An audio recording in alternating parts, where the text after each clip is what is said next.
बोलो प्राणनाथ प्यारे की जय। वंदो सतगुरु चरण को, करु धनि प्रेम प्रणाम।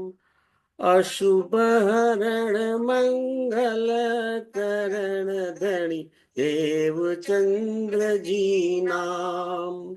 श्री प्राणनाथ निज मूलपति, श्री महराज सुनाम। तेज कुंवर श्यामा जुगल को, पल पल करू प्रणाम। तेनी जी मारा पल पल करू प्रणाम। बोलो श्री प्राणनाथ प्यारे की जय। चर्चा प्रारंभ होत है, सुनो साथ चित दई। भजो राज श्यामा श्री प्राणनाथ, सखी जीवनी अमारो। श्री महामत कहे साध जी, भया चर्चा का वक्त है। अब तुम सुनियो चित दे, लाला गया बैठे इन तखत। लाला गया बैठे इन तखत। बोलो श्री प्राणनाथ प्यारे की जय।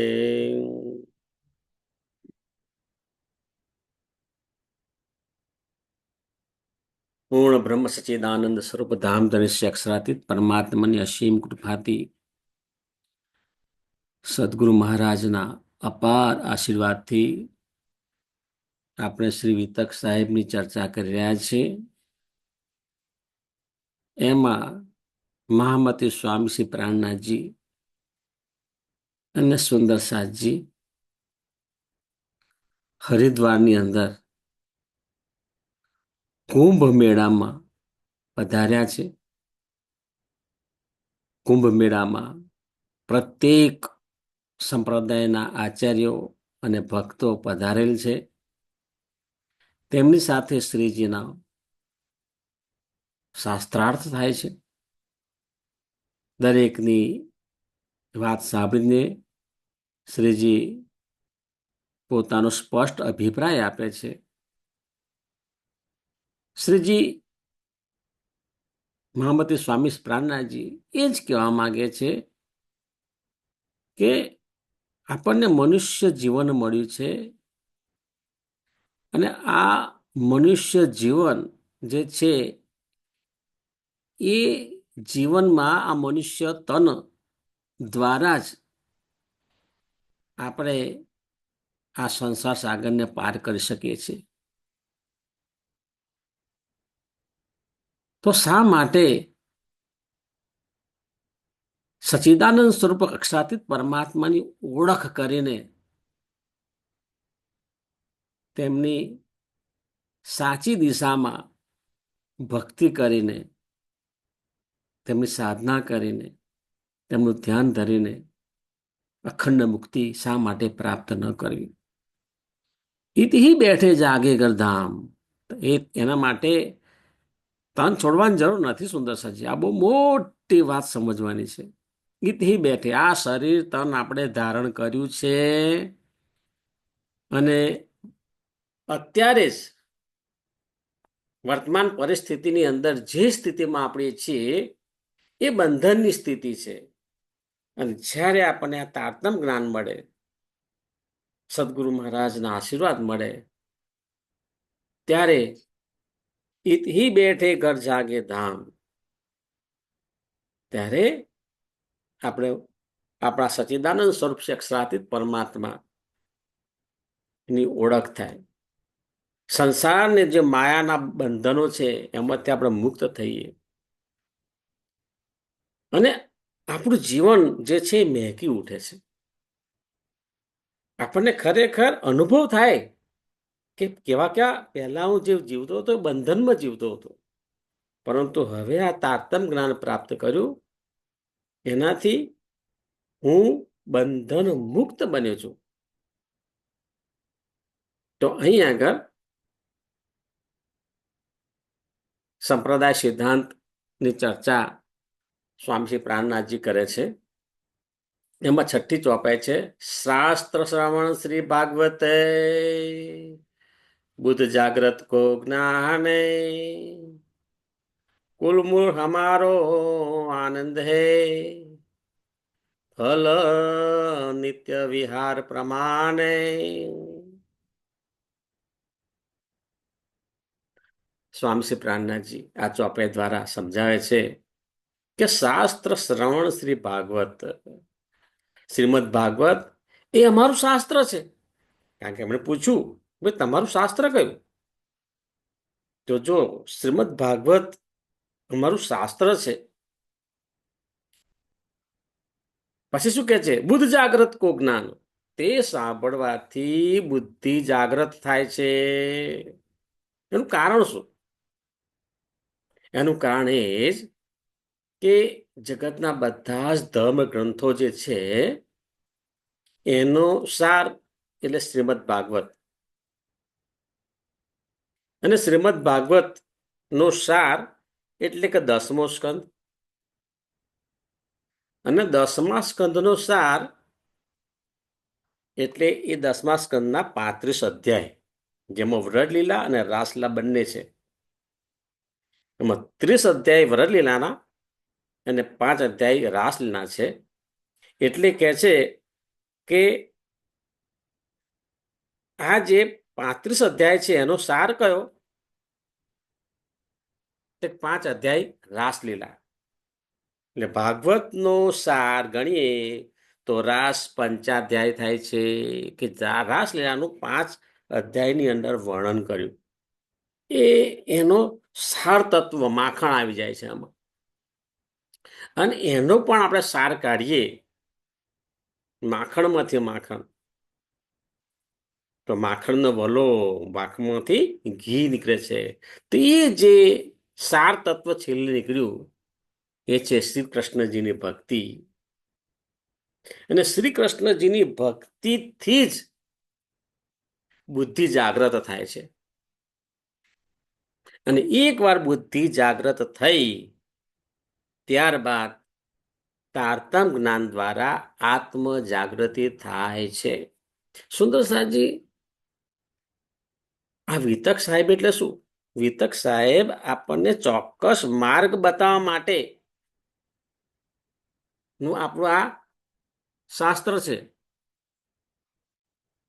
વિતક સાહેબ અગાઉથી શ્રી રાજજી મહારાજે પોતાના દિલની અંદર લીધું છે, કોને કોને કયું કયું પાત્ર ભજવવાનું છે, આ જાગણી લીલાની અંદર કેવી લીલા થવાની છે, અગાઉથી એમના દિલની અંદર છે.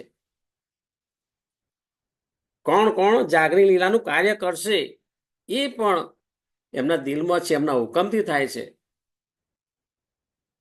અને આપણને હુકમ થાય ને તો જ જાગરણનું કાર્ય કરી શકીએ છીએ. અને એ આપણને થોડીક શોભા આપી એમ કહી શકાય. તો અહીં આગળ પણ એક વાત એ પણ કહી શકીએ કે 14 વર્ષ નિષ્ઠાબંધ ભાગવત સાંભળી તેમ છતાં પણ એમની આત્મા જાગૃત ના થઈ, અને શ્રી રાજજી મહારાજની આવેશ શક્તિ આવી અને દર્શન આપીને જગાડે છે. અને ત્યારબાદ એમની ઓળખ કરે છે, અને ઓળખાણ કરાવીને પોતાનું એમનું સ્વરૂપ શ્રી ધણીશ્રી દેવચંદ્રજીના એની અંદર શ્યામા મહારાણીની આતમ ના ધામ દિલમાં બિરાજમાન થાય છે. એ વાત બિલકુલ સાચી, બહુ ઘરે ઉતરી જાય એવું છે. એની સાથે સાથે આ પણ સમજવાનું કે કેમ અન્ય કોઈ ગ્રંથ નું નામ વિતક સાહેબમાં આવ્યું નથી અને શ્રીમદ ભાગવતનું? હા, એનું મહત્વ છે. આત્મ જાગૃતિ સાથે સંકળાયેલો આ ગ્રંથ છે. અને અન્ય જે પ્રવાહી સુંદર સાથ છે ત્યાં સુધી પહોંચવા માટે આપણું આ માધ્યમ છે. શ્રીમદ ભાગવત, શ્રી કૃષ્ણ તત્વ, એનું આ જે માધ્યમ છે, આ માધ્યમથી જ આપણે પ્રસાર કરી શકીએ છીએ. તો શ્રીમદ ભાગવત છે એનું આ સાર તત્વ છે, શ્રી કૃષ્ણ તત્વ. એ કૃષ્ણ તત્વ ની ભક્તિ મળે, બુદ્ધિ જાગૃત થાય અને તારતમ જ્ઞાન મળે એટલે શું થાય? કૃષ્ણના ભેદનો ખ્યાલ આવે ને, કે 3 પ્રકારના કૃષ્ણ જે છે એમાંથી આપણા અક્ષરાતીત પરમાત્મા શ્રી કૃષ્ણજી એ કોણ, કયા કયા સમયમાં એમણે કેવી કેવી લીલા કરી, એ આપણે જાણીએ તો કેવો આનંદ આવી જાય છે. કે વ્રજ લીલા અને રાસલીલા, એ બંને લીલાઓ તો આપણા તારતમ જ્ઞાનની પાયાની બાબત છે. બહુ જ એનું મહત્વ છે, એને અવગણી શકાય નહીં. પાયો મજબૂત ના હોય, ગમે તેટલી મોટી ઇમારત બનાવો તો એનું લાંબુ આયુષ્ય હોઈ શકે નહીં. એવી રીતે સાચા અર્થમાં આત્મ જાગૃતિ કેળવવા માટે વ્રજલીલા અને રાસલીલાનું રસપાન કરવાનું જ હોય છે. અને ત્યારબાદ એ જ વ્રજલીલા રાસલીલાનું જે રસપાન કરી એ જ ભાગવતનો સાર છે. અને એનાથી આપણી બુદ્ધિ પાતળી બને છે, બુદ્ધિ જાગૃત બને છે, બુદ્ધિ તૈયાર થાય છે કૃષ્ણ ત્રિધા લીલાને સમજવા માટે. અને એ તારતમ જ્ઞાન આપણને સદગુરુ કૃપાથી મળે ત્યારબાદ અવશ્ય આત્મ જાગૃતિ થાય છે. અને પછી થાય ઇતિ બેઠે ગરદાગે ધામે, એ વાત ચરિતાર્થ બને છે. જો શાસ્ત્ર સમણથી પ્રાગત બુદ્ધ જાગૃત કો જ્ઞાન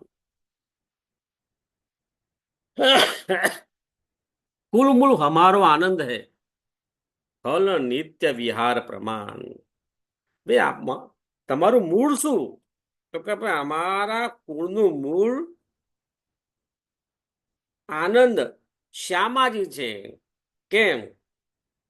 કારણ કે સચિત આનંદ પરમધામમાં સચિદાનંદ સ્વરૂપ સાક્ષાતીત પરમાત્મા ચિતઘન સ્વરૂપ પોતે છે.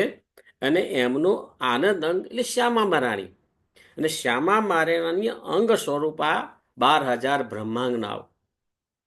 એ બ્રહ્માંગનાઓ પરમધામમાં મૂલ મિલાવવામાં બિરાજમાન છે. અને એની આતમ આ જગતની અંદર જીવ પર બેસીને દુઃખરૂપી માયાનો ખેલ જોઈ રહી છે. તો આપણું મૂળ શું થયું? આપણું મૂળ થયું ને આનંદ. શ્યામાજી એ અમારું કોલમૂળ આનંદ છે. ફલ નિત્ય વિહાર પ્રમાણ. ભાઈ તમને ફળ શું મળે? અરે ફળની તો વાત જ ના કરો છો. આ જે તારતમ જ્ઞાન મળ્યા પછી, સદગુરુનું કૃપા પ્રાપ્ત થયા પછી જે પરમધામ છે ને, પરમધામના 25 પક્ષમાં હવે વિહાર કરીએ છીએ. પરમધામના 25 પક્ષની અંદર જ્યારે જ્યારે વિહાર કરીએ ત્યારે પરમાનંદ પ્રાપ્ત થાય છે. તો એ કે છે ફલ નિત્ય વિહાર પ્રમાણ, પરમધામના 25 પક્ષના વિહારનો અમને આનંદ મળે છે. અને એને આપણે ચિતવણી કહીએ છીએ.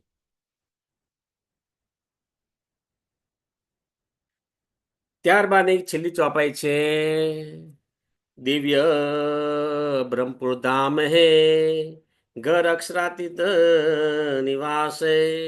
તમારું ધામ કયું? તમારું જે ધામ છે એ આ 14 લોકના બ્રહ્માંડની અંદરની વાત નથી. 14 લોકના બ્રહ્માંડની પરે જે બેહદ મંડળ છે, અને બેહદ મંડળથી પરે જે પરમધામ છે, જેને દિવ્ય બ્રહ્મપુર તરીકે શાસ્ત્રોમાં ઓળખવામાં આવે છે, એ અમારું ધામ છે. અને સચ્ચિદાનંદ સરસ્વી અક્ષરાતીત પરમાત્મા અમારા ધામ ધણી નું નિવાસ સ્થાન પણ એ પરમધામ છે. એટલે કહ્યું છે દિવ્ય બ્રહ્મપુર ધામ હે ઘર અક્ષરાતીત નિવાસ. નિજાનંદ હે સંપ્રદાય એ ઉત્તર પ્રશ્ન પ્રકાશ. પછી આ પણ સવાલ કરે તો ભાઈ તમારા સંપ્રદાયનું નામ શું? સ્વામી શ્રી પ્રાણનાથજી કહે છે અમારા સંપ્રદાયનું નામ નિજાનંદ સંપ્રદાય છે. અમારા સદગુરુ શ્રી નિજાનંદ સ્વામી છે. ધનશ્રી દેવચંદ્રજીને નિજાનંદ સ્વામી તરીકે ઓળખતા. તો કે છે અમારા સદગુરુ શ્રી નિજાનંદ સ્વામી છે. તેઓ અક્ષરાતીત પરમાત્માના આનંદ સ્વરૂપા શ્રી શ્યામાજીની આત્મશક્તિ યુક્ત હતા. ધનશ્રી દેવચંદ્રજીની અંદર જે શક્તિ હતી એ શ્યામા મહારાણીની શક્તિ હતી. અને શ્યામા મહારાણી કોણ? ચિદઘન સ્વરૂપ રાજ્યના આનંદ અંગ, આનંદ સ્વરૂપા એ શ્યામા મહારાણી હતા. અને તેમના દ્વારા પ્રકાશિત આ જે જગતની અંદર 400 વર્ષ પહેલા આ જ્ઞાન તો હતું જ, પણ આ જ્ઞાનનો આ જગતની અંદર ઉદય થયો. એટલે અમારા સંપ્રદાયનું નામ છે નિજાનંદ સંપ્રદાય. જો બીજી પણ રીતે કહી શકાય નિજ આનંદ. હવે આપણું નિજ સ્વરૂપ, નિજ શ્રી નિજાનંદ સંપ્રદાય, નિજ આપણે કહીએ તો આપણે પોતે પોતાનું સ્વ સ્વરૂપ શું? આપણું પોતાનું સ્વ સ્વરૂપ જે છે એ ચેતન તત્વ, આત્મ તત્વ. એ આત્મ તત્વનો સાચો આનંદ નો અનુભવ કરાવનારું જો જ્ઞાન હોય તો એ જ્ઞાન આપનાર સંપ્રદાય છે નિજાનંદ સંપ્રદાય. બોલો શ્રી પ્રાણનાથ પ્યારે કી જય. જો સુંદર સાહેબજી સ્વામી શ્રી પ્રાણનાથજીએ સંપ્રદાય સિદ્ધાંત દ્વારા આ ફક્ત 7 ચોપાઈની અંદર સંપૂર્ણ નિજાનંદ સંપ્રદાય ને બધું જ આવરી લીધું અને પૂરેપૂરી ઓળખ આપી. અને અહીંયા આગળ એક વાત નોંધવા જેવી એ છે કે જે કઈ વાત કરી ને એ બધી 14 લોકના બ્રહ્માંડથી પરેની વાત કરી. એમાં કેટલીક બાબત જ આ 14 લોકના બ્રહ્માંડની અંદર લીધી છે. એક તો તમારા ઋષિ કોણ? તો કહ્યું શું? હા, મહાવિષ્ણુ જે આદિનારાયણ છે, એમના થકી આ બ્રહ્માંડ ઉત્પન્ન થયું અને એમના થકી અમને આ માયાનો ખેલ જોવા મળ્યો. તો એ જે અમારા ઋષિ છે એ રીતે આદિનારાયણનું નામ આવ્યું. અને જ્યારે સ્વામી શ્રી પ્રાણનાથજી હરિદ્વારની અંદર આ શાસ્ત્રાર્થ કરી જતા તે વખતે નવતનપુરી ધામ નું સ્થાપના થઈ ગઈ હતી. એટલે અને પહેલામાં પહેલી આપણી આ પુરી, અને એ પોતાના સદગુરુની યાદની અંદર ખૂબ જ વિરહ એમણે કર્યો હતો. એટલે એ નવતનપુરી ધામનું એમને ઉલ્લેખ કર્યો. અને ત્યારબાદ આપણે મહામંગલપુરી ધામ સુરત એની સ્થાપના થઈ. અને ત્યારબાદ છેલ્લે શ્રી 5 પદ્માવતીપુરી ધામ એનું પણ આપણે વિતક સાંભળીશું. તો આમ 3 પુરી છે. આ 3 પુરી જે છે એનું પૂરેપૂરું મહત્વ છે. પણ અહીં ઉલ્લેખ કર્યો તો આ નવતનપુરી ધામ. તો આ રીતે બાકીની બધી બાબત છે એ પરમધામની સમજાવી છે. હવે શું થશે? હવે અન્ય સંપ્રદાયના બધા આચાર્યો ભેગા થયા. શ્રીજી આ ચર્ચા સાંભળી ખૂબ ખૂબ આનંદિત થઈ ગયા. કારણ કે સાક્ષાત પૂર્ણ પરમાત્માની આવેશ શક્તિ જ્યારે સમજાવતી હોય તો એનો આનંદની વાત શું? તો જો એ જ્યારે આ શાસ્ત્રાર્થ થાય છે એ દરમિયાન કેવા ચમત્કાર થઈ રહ્યા છે. જો આ સ્વામી શ્રી પ્રાણનાથજી અને એમની સાથે આ સુંદર સાથનો સમૂહ અને વિવિધ સંપ્રદાયના આચાર્યો બહાર નીકળીને જુએ છે તો તે વખતે આકાશની અંદર ધૂમકેતુનો તારો જોવા મળ્યો. પૂંછડીયો તારો જોઈ શકાય છે. બહુ જ લાંબો પૂંછડીયો. એ પણ એનો એક સંકેત હતો કે પૂર્ણબ્રહ્મ પરમાત્મા જગતની અંદર આવેશ શક્તિ લઈને આવી ગયા છે. અહીંયા શું કે છે? શ્રીજી 4 મહિના હરિદ્વારમાં રહ્યા. તમામ ધર્મચાર્યોને નિજાનંદ સંપ્રદાયનો પરિચય આપ્યો. આ સમય એટલે વિક્રમ સંવત 1735 વર્ષમાં એક સવારે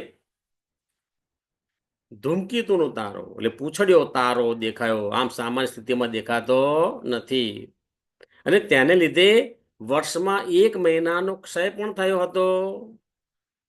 તો જો આ પણ સંકેત છે. એ વખતનું વર્ષ 11 માસનું હતું.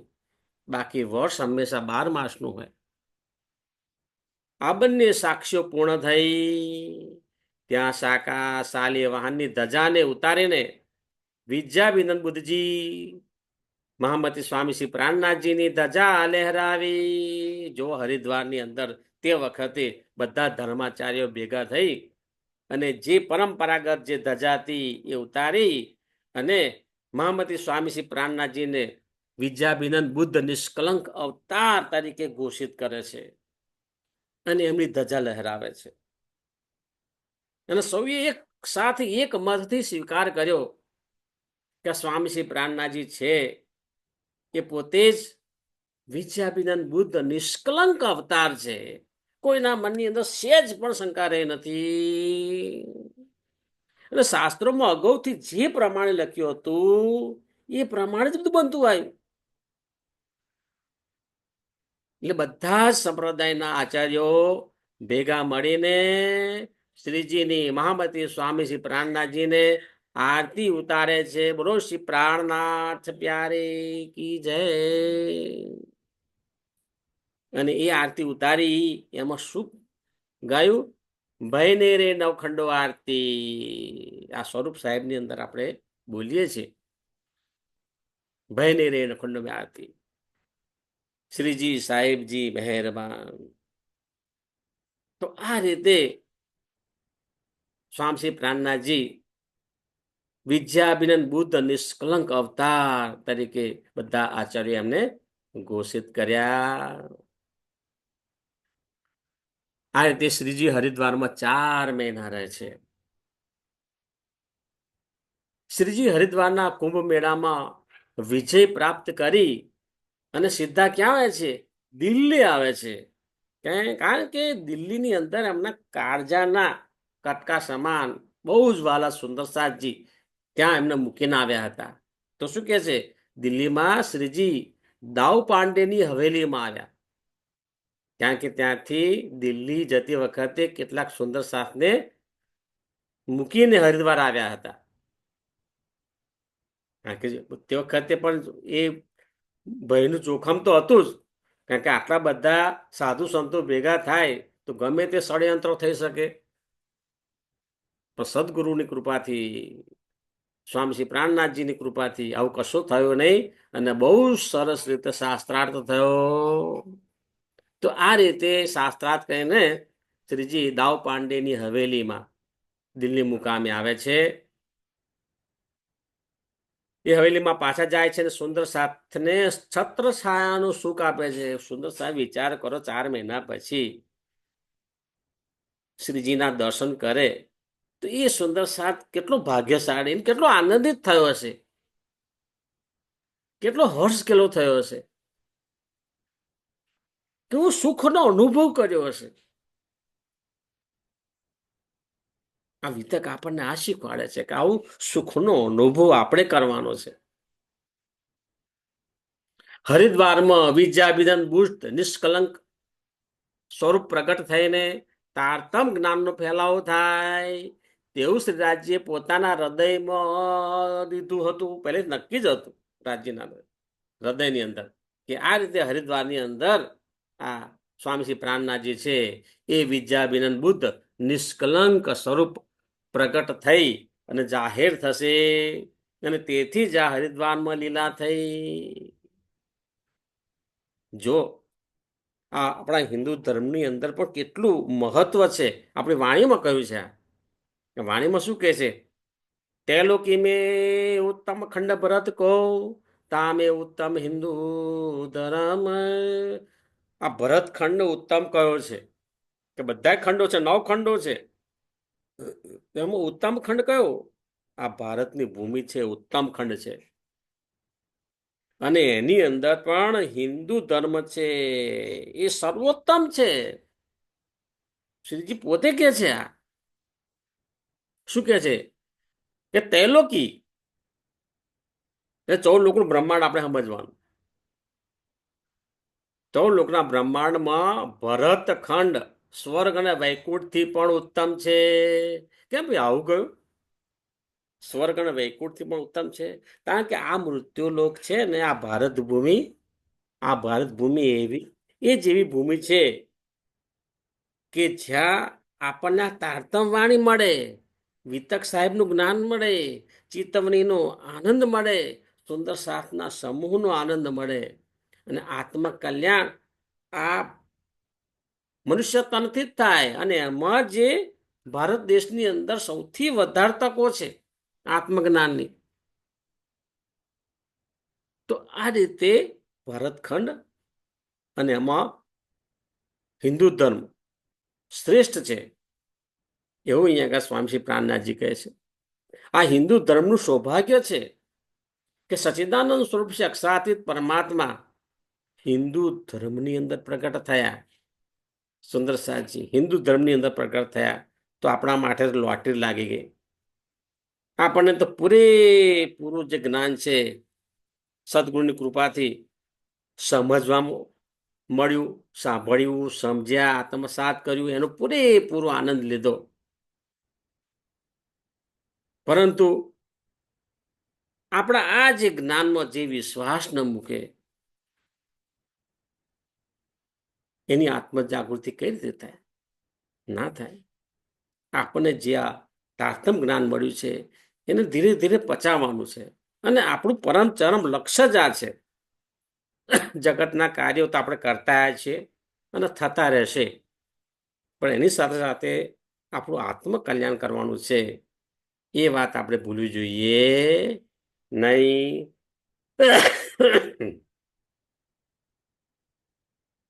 હવે અહીંયા આગળ દિલ્હીની અંદર શ્રીજી અને સુંદર સાથ હવેલીમાં રહે છે. ત્યાં ગરીબદાસ તમામ સુંદર સાથની સેવાનું વ્યવસ્થાપન કરતા હતા. વ્યવસ્થાપન એટલે શું? મેનેજમેન્ટ. કે સુંદર સાથની રસોઈની જવાબદારી કોણ સંભાળતા? ગરીબદાસ સંભાળતા.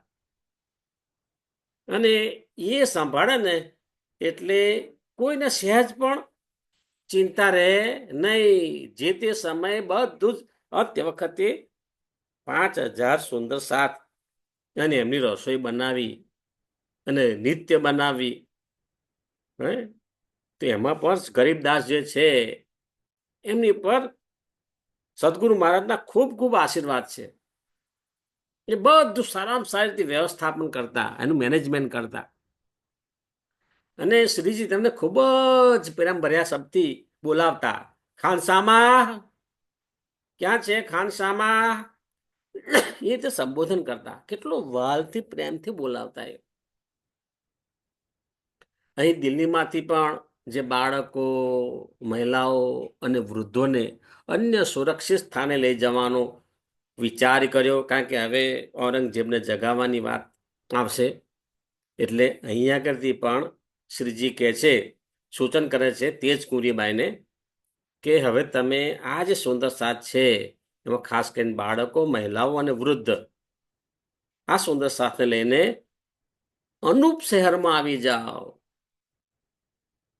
અને એક મોટી હવેલી છે એમાં બધા રહેવા લાગ્યા. ત્યાં રહેવા આવી જાય છે. શ્રીજી પણ બધાની સાથે અનુપ શહેર આવ્યા. અને આ શહેરની અંદર એક ચૌધરી પાઠક તરીકે એક ધનાઢ્ય શેઠ રહેતા હતા. એ પણ નિત્ય શ્રીજીના દર્શન કરવા માટે આવતા અને ચર્ચા પણ સાંભળતા હતા.